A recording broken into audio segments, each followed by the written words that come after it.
हम अपनी उंगलियों का उपयोग रोज करते हैं और उनके बिना जीवन की कल्पना करना लगभग असंभव है। हम उंगलियों का इस्तेमाल छूने, गुदगुदाने, खरोंचने, मालिश करने, वस्तुओं को उठाने और बहुत से अधिक कार्यों के लिए करते हैं।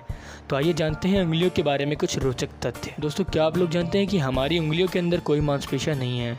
उंगलियों को हिलाने वाली मांसपेशियां हथेली और मध्य अग्रभाग में स्थित होती हैं।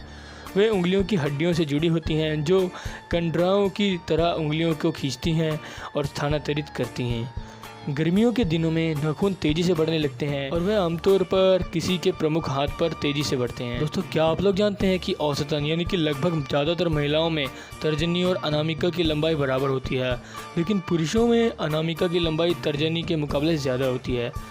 मनुष्य के प्रत्येक हाथ में शामिल हैं 29 प्रमुख और छोटी हड्डियां, कम से कम 123 नामित स्नायुबंधन, 34 मांसपेशियां जो उंगलियों और अंगूठे को स्थानांतरित करती हैं तथा 48 तंत्रिकाएं और 30 नाम धमनियां होती हैं। उंगलियां कभी भी पूरी तरह से सीधी नहीं होती।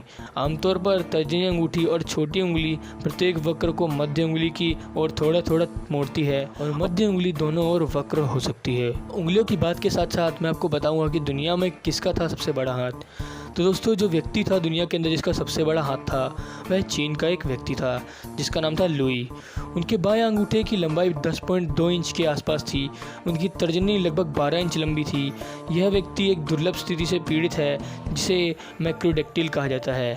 जब उसका ऑपरेशन किया गया तो 11 पाउंड मांस और हड्डी निकाली गई। दोस्तों, आप लोग जानते हैं कि हमारे हाथ में जो उंगलियां होती हैं वह बहुत आधुनिक होती हैं, लेकिन उनमें से सबसे कमज़ोर कौन सी होती है? तो दोस्तों, अनामिका उंगली सबसे ज़्यादा कमज़ोर और नाजुक उंगली होती है क्योंकि यह केंद्र और पिंकी के साथ एक फ्लेक्सोर पेशी में योगदान करती है।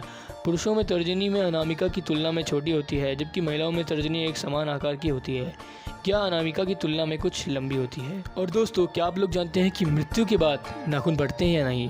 तो कुछ लोग कहते हैं कि मृत्यु के बाद भी बाल और नाखून बढ़ते रहते हैं, लेकिन ऐसा बिल्कुल नहीं है। दरअसल बेजान शवों में सूख जाने और सिकुड़ जाने के कारण वे बढ़ते हुए नजर आते हैं। वह असलियत में नहीं बढ़ते, लेकिन ऐसा लगता है कि वह बढ़ रहे हैं। दोस्तों, आज की वीडियो में बस इतना ही था आपके लिए, और आपने आज के रोचक तथ्यों के बारे में सुना ही होगा।